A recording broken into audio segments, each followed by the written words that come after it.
Guitar Music Theory for Beginners, Lesson 5, Intervals Part 3.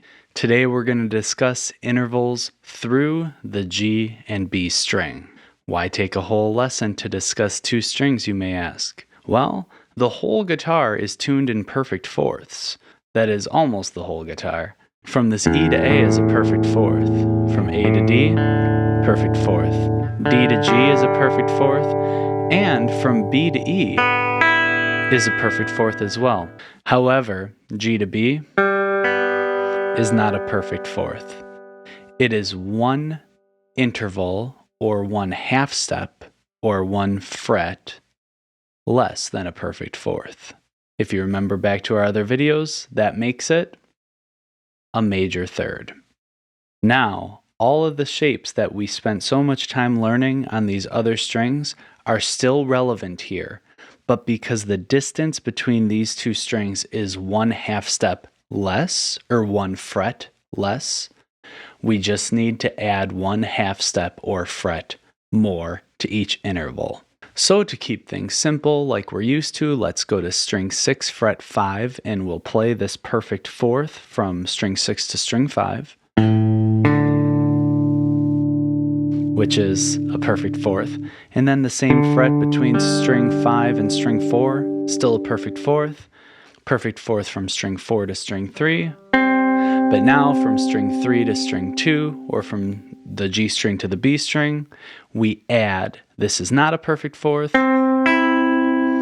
we add one fret, this is a perfect fourth. And then from that note to the next string, it would be the same fret again to play a perfect fourth.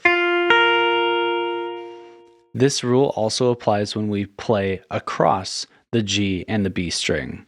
For instance, you may remember that an octave is 2 strings up and 2 frets up.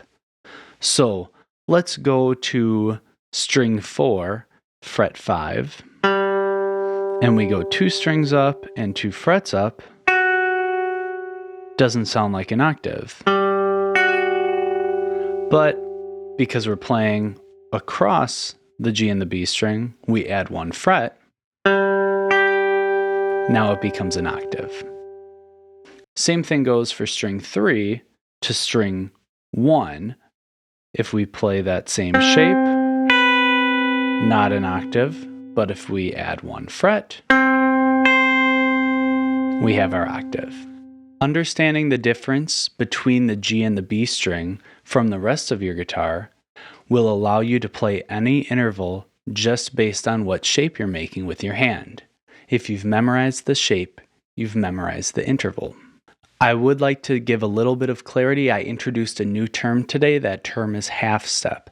A half step is really the smallest increment of note movement that we have on a guitar. So a half step can also be known as a fret. So far I've been referring to it as a minor second. It is just the one fret or one note or one interval distance between notes. So each of these are moving a half step from one another.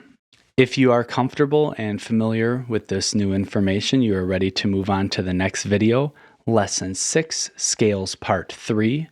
If you need me to make a video reviewing all of the 13 intervals on these top 3 strings, please let me know and I will make one. Otherwise, don't forget to like and follow. Thanks for watching. Please be encouraged that you're doing a great job. Keep up the great work.